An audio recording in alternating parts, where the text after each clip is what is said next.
In a small town, there lived a young man named Ojo who was married to a beautiful northern woman called Aminat. They were blessed with two daughters, Aishat and Teet. Aminat was a gentle and soft-spoken woman, which had attracted Ojo to her. She was very homely and loved tending to her children and taking care of her household. Aminat had been taught all her life that it was the woman's job to take care of the home and that any woman who could not do this simple task had failed. So Aminat fully embraced her role as a homemaker. Even though she had a master's degree in economics, she decided not to get a job. Instead, she applied her economic skills to running her home, believing this would make her husband and children love and respect her even more. Ojo, her husband, had no issues with Aminat's decision to be a stay-at-home wife. After all, he was a barrister earning a good income that could comfortably provide for their family. However, Ojo refused to let Aminat get a house help, insisting that taking care of a family of 5 was not a job that warranted help. So even though Aminat was often stressed from running around the household alone, she accepted her fate and lived happily with her husband. But soon, Ojo's eyes began to wander. He started flirting with Joy, his junior colleague at work. Instead of coming home after work, Ojo and Joy would hang out at a fancy restaurant, sometimes playing games together. Meanwhile, Aminat would be at home, worried about why her husband wasn't back yet. Most nights, when Ojo finally returned, he would go straight to bed without eating, saying he wasn't hungry because he had already eaten. At first, Amina didn't think much of it. She assumed her husband simply wasn't hungry. But gradually, she noticed that Ojo began paying extra attention to his appearance before leaving for work. When Aminat tried to strike up a conversation after work, asking excitedly, "My husband, how was your day today? Did you go to court?" Ojo would respond coldly, my day was fine, but can we not discuss work? Not like you would understand even if I told you. Let's talk about something you can relate to, like how the children are." Aminat would get upset and retort, "Are you serious right now? For crying out loud, I'm a graduate too. I'm not an illiterate. I may not be a lawyer, but I believe I can understand a simple court proceeding." They would often end up quarreling about it. Ojo began to feel that Amina wasn't on the same intellectual level as him, since she had given up her career to become a stay-at-home wife. He started to despise her, thinking she was lazy. He compared her to his secret lover Joy at the office and believed that Amina just wanted to stay at home all day instead of working like her peers. As a result, Ojo became stricter with money. Each time Amina asked him for money to buy household items, the conversation would go like this. "My husband, please, I need money to buy toiletries. Most of the things we have at home are finished. I need about 300,000 naira. Amina would say. "I just sent 40k. Use that and get what you need." Ojo would reply coldly. 40k? 40k won't even be enough to buy a quarter of the things on my list. Amina would reply sharply. "It's because you don't work. That's why you don't have value for money. You stay at home all day, eating and sleeping, waiting for your slave to go work like an elephant. Then you sit down and relax, eating all my money. Is it not your fellow women who take care of their homes? This era of billing me anyhow is over. Go get a job, you lazy woman." Ojo would reply angrily. "My husband, why do you speak to me so harshly? How can you call me a lazy woman? I barely have time to rest. As soon as you go to work and the kids go to school, I start sweeping and mopping the whole house. There are 4 bedrooms and 4 toilets and I clean them every single day. I have to iron your clothes and the children's too. After that, I feed the dogs and give them their medicine. Then I start preparing lunch and dinner. I don't have a single moment to rest. And before you know it, the children are back from school. I help them with their homework, bathe them, and then you're also back. The cycle continues. I literally work 24 hours a day, yet you look at me and say I'm lazy? It's not fair. It's just not fair. And remember, you're the one who insisted that we not get any help. Amina replied sadly. Let me hear word. Look at how you are ranting.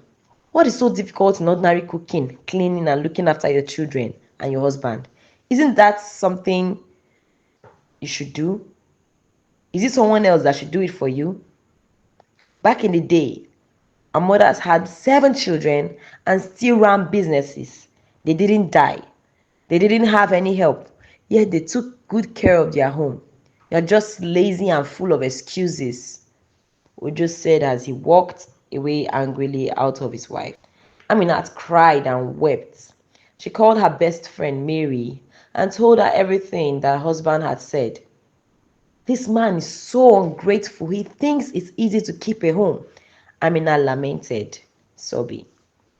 My friend, wipe your tears. I have a plan. We'll arrange with a doctor and pretend that you are sick. We'll ask the doctor to admit you. Since Ojo said that taking care of home is simple, let your husband handle it for a week and let's see if he can cope. Mary replied. Ha! My friend, I can't stay away from my family for that long. If I stay away, things will fall apart, Aminat said, looking worried. Trust me, Aminat, nothing will happen to your husband and children. See, if you die one day, they will move on with their lives like nothing ever happened. My friend, please listen to me. Do you really want to be a stay-at-home wife? It's fine if that's what you truly want, but if you're only doing it because that's what your husband wants, or because you feel like you owe your children your life, then you need to rethink. What is your ambition in life? You need to take care of yourself first. You cannot pour from an empty cup. Don't you know that to be a whole wife and a whole mother, you need to first be a whole woman? Stop putting yourself last every single time. You only have one life to live. Very soon, all these children you are slaving away for will pursue their own lives and you'll be left alone. At that stage, I don't want you to regret about your life or the things you would have done but didn't, Mary said, looking concerned. My friend, you have spoken a lot of sense today. Thank you so much. But to be honest, I actually love cooking and whipping up my new recipe for my children. I love seeing my children looking healthy and neat. I enjoy having time to discuss things with them when they come back from school. But I must confess, I'm tired of doing all the chores by myself. My husband doesn't want us to have a maid. I'm not the type to see the house in a mess and leave it that way. I want my husband to appreciate the work I do at home, just as I appreciate the work he does to provide for us. But I also want time to hang out with my friends, try new things, pick up new skills, and more than ever, I want to earn money from home while still caring for my children. Aminat replied sadly. It's okay, my friend. Your ambitions are very valid. There is nothing wrong with wanting to be a stay-at-home wife as long as you feel fulfilled. But we need to do something quickly so that your husband values your contribution to the home. Let's pretend you are sick. So, are you in or not? Mary asked excitedly. I'm in, my friend, I'm in, Aminat replied excitedly. A few days later, Mary took her friend Aminat to visit the doctor. They had planned everything in detail. Aminat timed it perfectly, choosing the week when her husband Ojo was starting his annual 3 weeks leave. On the second day of his leave, after the children had gone to school, Amina pretended as though she was heading to the market to buy foodstuffs. My husband, please let me quickly rush to the market to get some groceries. I'll meet my friend at the junction and we'll go to the market together. I promise I'll be back shortly. I want to prepare something special for you, Aminat said sweetly. It's okay, but please come back on time, Ojo replied. No problem, I'll be back soon, Aminat said as she hurried out of the house. She met up with Mary and told her how she had lied to her husband. They both laughed heartily. Then they went to Mary's house where they ate and drank wine. A few hours later, their plans swung into full motion as they headed to the hospital of the doctor with whom they had an arrangement. Aminat was admitted as planned. Mary then called Ojo, sounding frantic. "Hey, Ojo, your wife, oh, your wife, Aminat!" Mary screamed into the phone. "What is it, Mary? Calm down now, calm down. What happened to my wife?" Ojo asked, his voice trembling with fear. "We were at the market and we hadn't even bought anything when she suddenly slumped. Some good Samaritans helped us rush her to the hospital. I'm at Mercy Clinic. Please start coming." Mary responded, sounding frantic. "My wife slumped? I'm coming, God. Please don't let anything bad happen to her," Ojo said, panicking as he ended the call. Mary and Aminat burst into laughter. A few minutes later, Ojo rushed to the hospital, visibly afraid. "Doctor, please, what's wrong with my wife? Will she be okay?" Ojo asked, his voice filled with fear. "Mr. Ojo, she's stable now, but we are still examining her. We have run some tests and we are waiting for the results. But she needs to be admitted so we can observe her closely," the doctor said. "Admit? Doctor, can't you just give her some drugs?" "Hey, my wife is the one who knows everything in our home. I don't know how to do anything. How will I take care of myself and the children? I literally don't even know where anything is in that house," Ojo said, looking desperate. "I'm sorry, Mr. Ojo. I can't advise you on how to handle your domestic affairs. But one thing is for sure. This woman is not living here today. If she does, you may return with her corpse tomorrow, and it will be too late for me to do anything for you," the doctor replied. Ojo, frightened, went to see his wife. "My dear, please get well soon." Aminat, pretending to be very weak, simply nodded her head in response. After spending a few hours at the hospital, Ojo realized he needed to be home. He turned to Mary and said, "Please take good care of my wife for me." "Don't worry, Ojo. She's my best friend. I won't let anything bad happen to her," Mary assured him, waving as he left. Once they were sure Ojo had gone, Aminat and Mary burst into laughter again. "See this man, I thought he said there's nothing hard about taking care of the family. Now he's saying how will I take care of myself and the children. He never see anything," Aminat said, laughing. Ojo, meanwhile, returned home looking confused. Barely 6 minutes after he arrived, his two daughters came back from school. "Hi, Dad. Good afternoon. Where is Mommy?" they asked. "Oh, she's not feeling very well. She's currently admitted to the hospital, but don't worry, she'll be okay," Ojo said, trying to calm them down. A few minutes later, Ojo's daughter had to take their bath, changed into their home clothes, and sat at the dining table. Suddenly, Titi yelled, "Dad, where is the glass of milk? It's not on the table." "Glass of milk? What are you doing with a glass of milk?" Ojo asked, confused. "Well, Mom always gives us a glass of milk every day when we get home. She said it helps our brain develop properly," Titi responded. "Oh, okay. I didn't know that. I'll get it shortly," Ojo said, heading to the kitchen to prepare the milk. A few minutes later, after serving his daughters their milk, Ojo emerged from the kitchen sweating profusely while holding 2 plates of fried rice and chicken. "Girls, food is ready," Ojo shouted excitedly. "Thank you, Daddy," they both said as they collected their plates, but Titi frowned and said, "Dad, there's no vegetables in this food and it's not a balanced diet. Mom always says that the correct way to have a plate of meal is to have half the plate filled with vegetables, one quarter with protein, and the other remaining quarter with carbohydrates. There's no vegetable in this, and the carbohydrate is way too much. Your mother is not around, and you better eat the food I've served you, or you go hungry to bed," Ojo responded sharply. With that, Titi and Aisha had no choice but to eat the food as it was. An hour later, Ojo was in the living room watching football when Titi and Aisha came to him and said, "Dad, it's time for us to do our homework." "Okay, if it's time to do your homework, then go and do it. Why are you telling me? Should I give you a microphone so you can tell the whole world?" Ojo snapped, clearly irritated.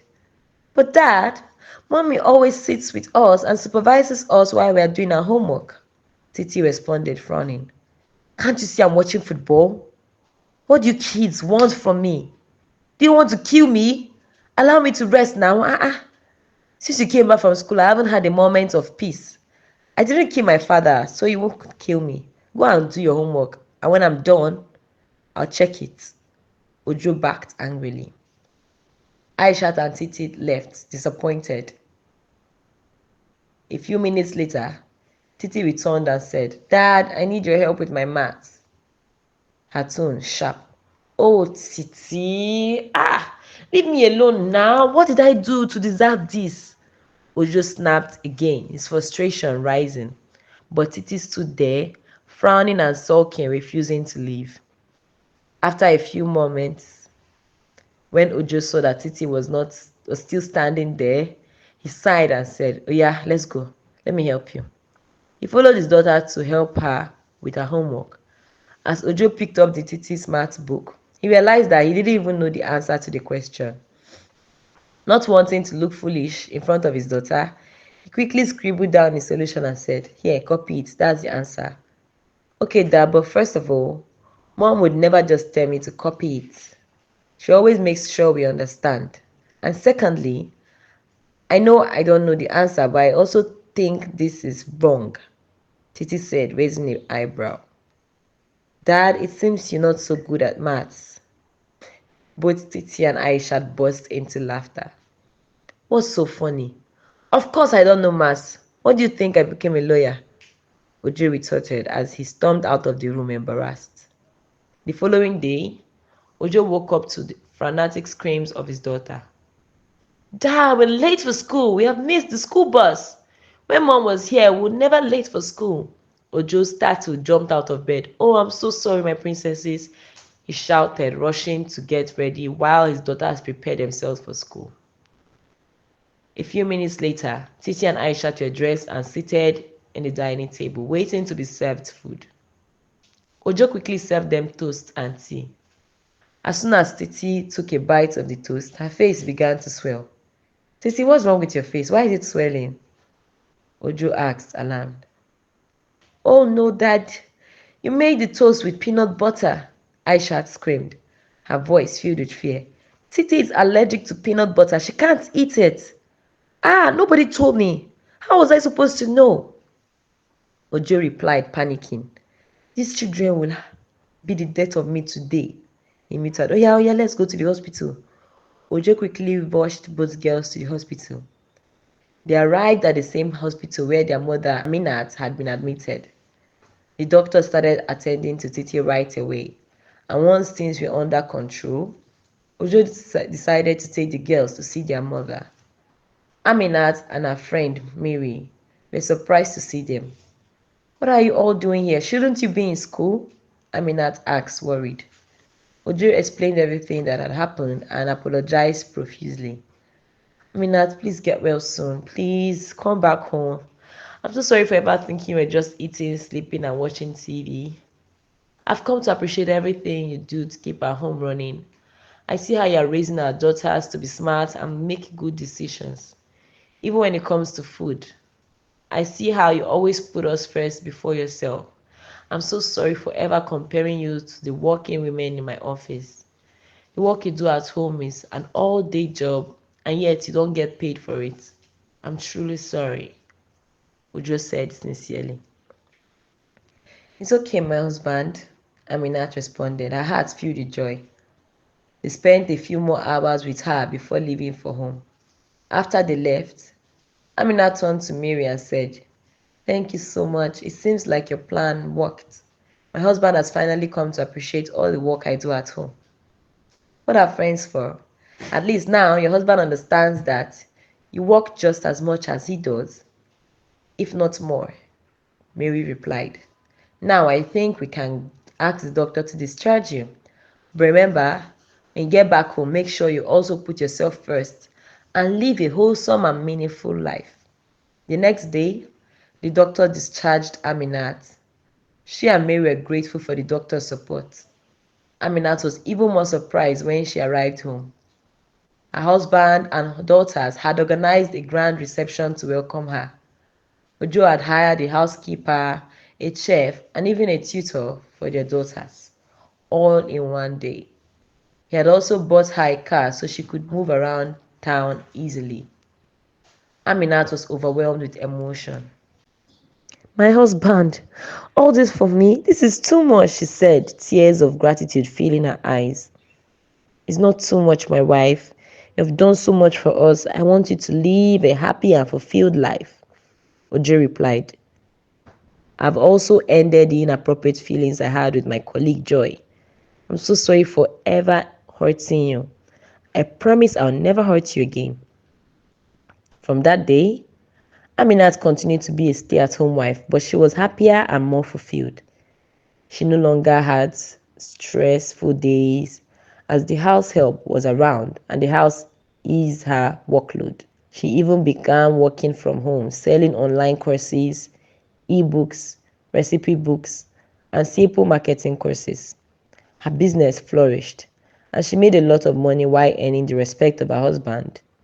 The family lived happily ever after. Thank you so much for watching my story to the end. I'd love to hear your thoughts. Please share them with me in the comments. As a woman, would you prefer to be a stay-at-home wife or a career woman? And as a man, would you prefer a homely wife who stays at home or a wife who does a 9 to 5 job and brings in an income? Please share your thoughts in the comment section, and don't forget to support me by subscribing to my channel, liking my video, and sharing them with your loved ones.